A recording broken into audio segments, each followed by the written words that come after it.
гэж практикаас ч гэсэн харагдаад байгаа. Тэгэхээр тэр юугаараа дамжуулаад одоо энэ онооны системээрээ дамжуулаад энэ хүний замын хөдөлгөөний дүрмийн мэдлэг чадварыг бас жоохон нэмэгдүүлэх. Ингэснээр нөгөө одоо хүн судлаад ирээд штэ мэдээд ирэхээр зөрчиг нь багасаад ирнэ. Хууль эрх зүйн орчин шинжлэгдэж онооны систем хэрэгжиж эхлэхтэй холбоотой яригдж байгаа нэг асуудал бол зам дээр осол гарлаа гэхэд заавал цагдаа очих шаардлагагүй, зөвхөн даатгалын компани очиж хохирлыг тодорхойлно.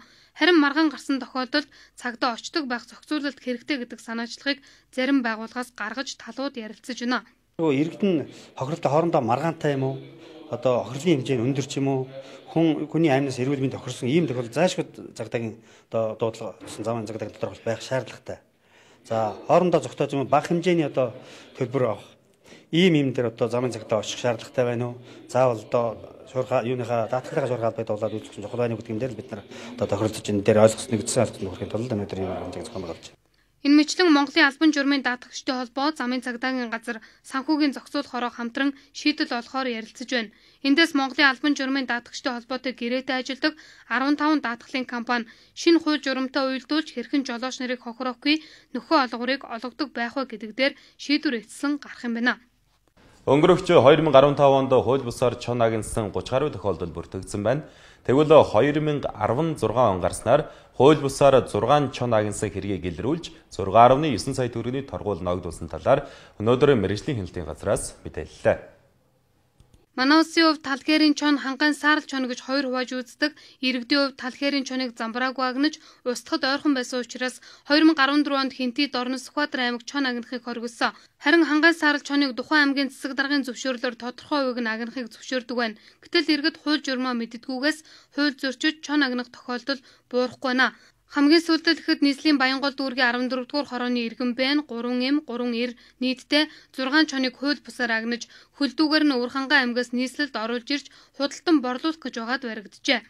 За хуулийн хариуцлага гэх юм бол одоо зөвшөөрлгүйгээр чон агнасан мөн одоо чонны гаралтай түүхий эдийг худалдан авсан иргэнийг хөдөлмөрийн хүчний доод хэмжээг 2 дахин нэмэгдүүлснээр тэнцэх хэмжээний төгрөгөөр торгох мөн дээрээс нь Амтны тухай хуулийн 37 дугаар зүйл заасан нөхөн төлбөрийг ногдуулах ийм хуулийн заалттай. Энэгээрээ бол саяны хууль бусаар агнасан 6 чон дээр бол 6 сая 900 мянган төгрөгийн нөхөн төлбөр торгуул ногдуулсан байна.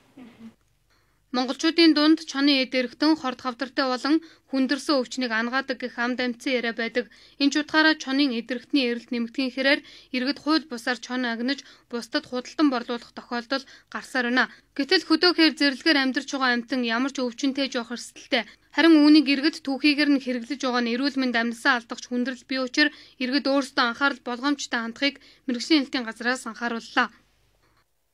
Засгийн газраас баталсан Монгол цэрэг бүтээн байгуулалтанд хөтөлбөрийг өнөөдрөөс албан ёсоор эхлүүллээ. Ингэснээр цэргүүд цэргийн алба хашиж байх хугацаанд машин механизмын оператор засварчин зэрэг мэргэжилтэй болох бөгөөд цаашид энэ чиглэлээр ажиллах боломжийг нь олгох хүртэл дэмжлэг үзүүлэх юм байна. Монгол цэрэг бүтээн байгуулалтад хөтөлбөрийг хэрэгжүүлэхдээ зэвсэгт хүчний үндсэн болон 50 цагийн үүрэг гүйцэтгэх чадвар бэлэн байдлыг алдагдуулахгүйгээр улс орны томоохон бүтээн байгуулалтын ажилд цэргийн алба хаагчдыг оролцуулахар болж цэргийн алба хаагчдыг шаардлагатай мэргэжлэр сургаж бэлтгэх чиглэлээр хөдөлмөрийн яам болон батлан хамгаалах яамны хооронд санам жижигт гар үсэг зурлаа. Батлан хамгаалах яам, хөдөлмөрийн яам хамтраад ингээд нэг талаас одоо манай мэргэжлийн сургалт үйлдвэрийн төвүүд нөгөө талаас манай цэргийн ангийнхан ингээд нийлээд хамтын ажиллагаа эхэлж байгаа нэг одоо бэлэг дэмбэрэлтэй болж байна гэж бодож байна. Ягаад гэвээрээс цэргийн алба хаах хугацаанд мэргэжилтэй болно.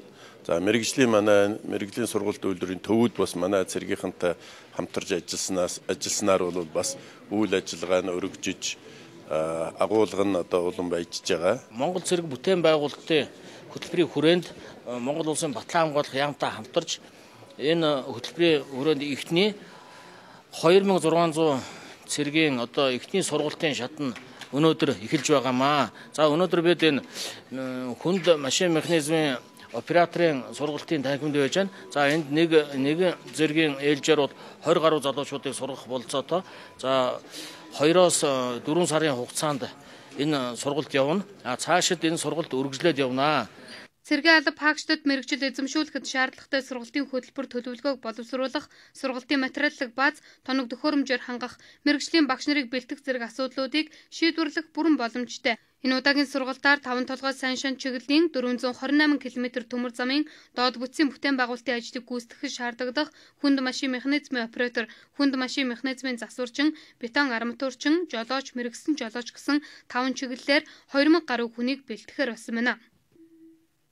Засгийн газар төсвийн тодтгол хийх асуудлыг улсын хурлын чуулганаар хэлэлцүүлэх тухай ярьж байгаа. Гэхдээ хизээ гэдгийг тодорхойгүй ч төсвийн тодтголыг зайлшгүй хэлэлцэх шаардлага тулгараад байгаа юм. Энэ асуудлаар улсын хурлын гишүүн төсвийн байнгын хорооны дарга Улаанаас тодорхойлсныг хүлээн авч үзсэн.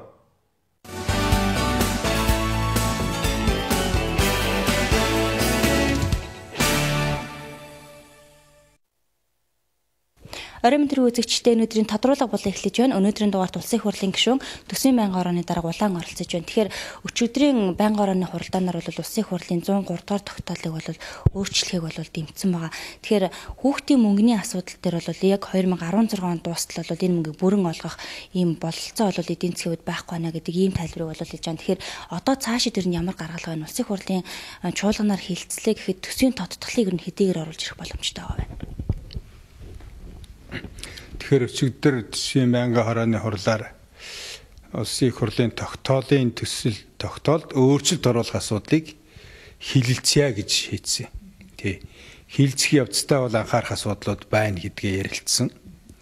Тэгэхээр хүүхдийн мөнгийг ялгуурлахгүйгээр нийтэд нь өгье гэдэг ийм саналыг засгийн газраас оруулж ирсэн. Гэхдээ засгийн газар бол одоо ямар нэгэн хууль тул одоо өөрчлөлт оруулахгүй гэж саналаа тавьсан байгаа. Тэгэхээр энэ маань бол одоо батлагдсан төсвийнхөө хүрээнд энэ одоо бодлогоо хэрэгжүүлнэ гэсэн байдлаар асуудал оруулж ирслээ. За сангийн сайд ч одоо мөн ингэж одоо танилцуулж байна. Тэгэхээр батлагдсан төсвийн хэмжээндээ энэ арга хэмжээг хэрэгжүүлж болно. За тэгсэн тохиолдолд одоо мөнгө авах хүүхдийн тоо нэмэгдэх учраас нэг хүүхдэд оногдох мөнгөний хэмжээнд өөрчлөлт орж таарах байх. Хэрвээ одоо нэг хүнд оногдох мөнгөнийхөө хэмжээг одоо өөрчлөхгүй гэвэл хүүхдийн тоо нэмэгдэж байгаа учраас нэмэгдэл их үүсвэрийн асуудал яригдана. Хэрвээ нэмэгдэл их үүсвэр яригдах юм бол энэ одоо 100 гаруй тэрбум төгрөгийн одоо ийм их үүсвэр шаардлагатай болно. Тэгэхээр энэ асуудлыг шийдэхин тулд зайлшгүй төсвийн тодтгол хийх хэрэгтэй. Ингэхгүйгээр бол одоо болцоо байхгүй шүү дээ. Тэр чинь за сангийн сайд засгийн газар бол тодтголыг оруулж ирнэ гэж одоо танилцуулж байгаа. Жохом хэдийгээр оруулж ирэх нь бол тодорхойгүй байна. За ингээд хилцэх явцдаа одоо хуулиндаа нийцүүлж энэ асуудлыг шийднэ. Мэдээж хэрэг одоо хэрэгжүүлэх хугацаа. За тэгээд одоо их үүсвэр тэгээд батлагдсан хуультай хэрхэн дийцэх үү гэдэг асуудалд бол анхаарна л да. Төсвийн тодтгол хийдэг шалгуур үзүүлэлтүүдийг хуулиар тогтоож өгсөн байгаа. Тэгэхээр тэр шалгуур үзүүлэлт нь одоо хангагдчихвэл хизээж төсвийн тодтгол хийж болно. Заавал цагаан сарын өмнө хойно гэд байхгүй. Бий болсон нөхцөл байдал хуулиар зөвшөөрөгдсөн тэр одоо болзол шалгуур хангагдсан байвал хизээч хийж болно.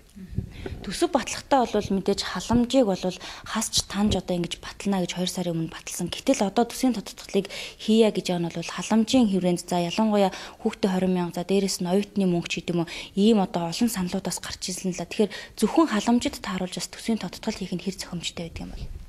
За ер нь бол энэ асуудлууд ингээд гараад яригдаад байгаа төсөв одоо хасагдаж батлагдсан гэдэг энэ асуудал чинь бүгдээрээ л энэ эдийн засаг санхүүгийнхээ байдалтай л уялдчил гарсан асуудал шүү дээ. Бид одоо хямрал гэж их ярьдаг боловч хямралаа хэр мэдэрч байна. Хямралдаа хэр зогсож ажиллаж байна гэдгийг л харуулж байгаа хэрэг. 2 сарын өмнө одоо төсөв батлагдахтаа тооцож орлого одоо яагаад ч хүрэхгүй юм байна. Тийм учраас зарлага харагдуулахаас өөр аргагүй. За ингээхийн тулд одоо хэмнэлтийн горимж шилжигээл төсөө баталсан. Гэтэл одоо 2 сарын хугацаанд төсвийн орлого тал дээр одоо ийм боломж нэмэгдэх одоо ийм байдал үүсч өгвөл хараахан үгүй л штэ. Байдал бол сайжирсан тийм үзүүлэлтүүд харагдахгүй байна. Тэгэхээр зэрэг одоо яаж юм гэхээр нэгэнт одоо их үүсвэр байхгүй юм чинь арга хэмжээг хэрэгжүүлэх